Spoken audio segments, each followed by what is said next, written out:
Hey, today we're gonna clean out the propane stove, do a little maintenance on the back side of this, and then we'll get to some of the stuff on the Homestead here. So let's get to it. So first things first, you're gonna have to go outside, turn your propane off, and then you're gonna have to disconnect your main hose to your refrigerator. And then you have to come over here and here's a heat shield. You just take this heat shield off. Alright, so after you got the heat shield off, I already got this pretty much taken apart just to save time, but you have to crack this nut and separate it from your little orifice that shoots propane into your igniting unit. Disconnect this, and then there's another nut here that connects these two together. You got to remove that as well.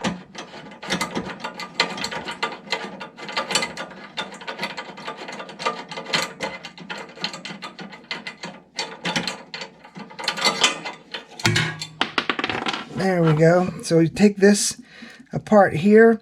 Now this here you're going to have to take and put some, what I did was I put alcohol in here and let it start dripping through the orifice.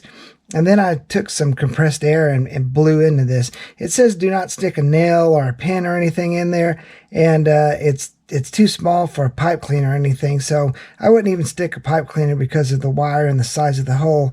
I would just use alcohol, soak it in some alcohol, and then blow some compressed air into it. Now, on this little cylinder here, this is where your igniter is, and that's where your cylinder that condenses all your propane. You just need to go through there and clean some cobwebs out of that.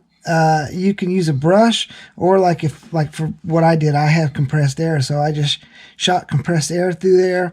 That cleans all that out, and then you're done at this section. You can start to reassemble your unit.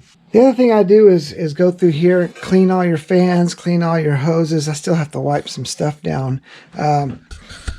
Here's your exhaust here. You need to clean out that. It comes with a little rod. I'll go get it so you can see what it looks like. Hey, I forgot to film the part where I showed you the little cleaner on there. There's a baffle in there. Like I said, make sure it's cool. You got to take that baffle out. Then you can stick this down in there and rub it up and down a little bit, and then to clean it out. And I also shot some air down in there too, just to make sure everything was dust free. So there's that. Okay, the other thing you need to do is clean your fins here. Just wipe down all your piping and everything. And then here's your exhaust. I've had this turned off for a while, so this gets really hot. That's why you have all the insulation in the heat shield here. I wouldn't touch it if it was if you're just unplugging it. All right, and then you're just ready to reassemble everything. So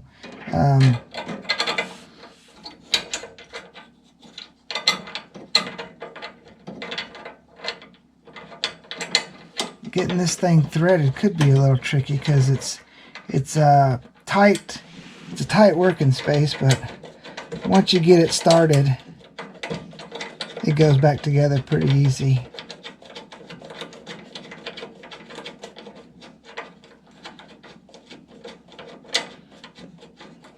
There you go. And then with my unit, the only tools that I really needed besides the alcohol and the compressed air was you'll need a Phillips screwdriver to take the heat shield off, a 1/2 inch wrench, and a 5/8 inch wrench.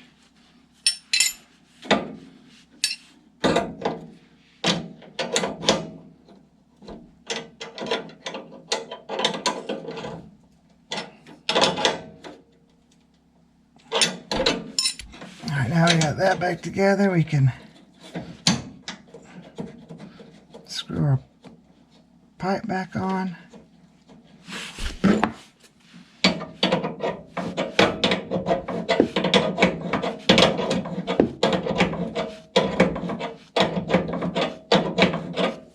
Now it recommends you do this at least once a year.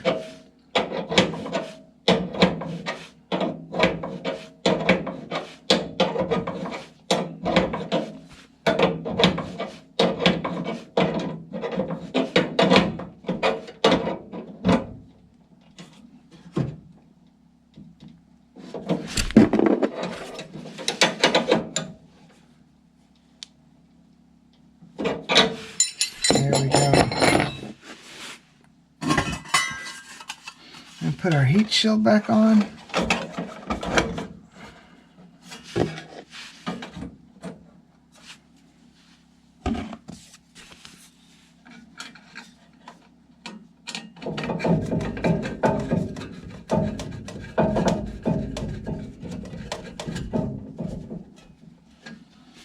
All right, and that's it. So like I said, do this once to twice a year, and that'll keep your system running good.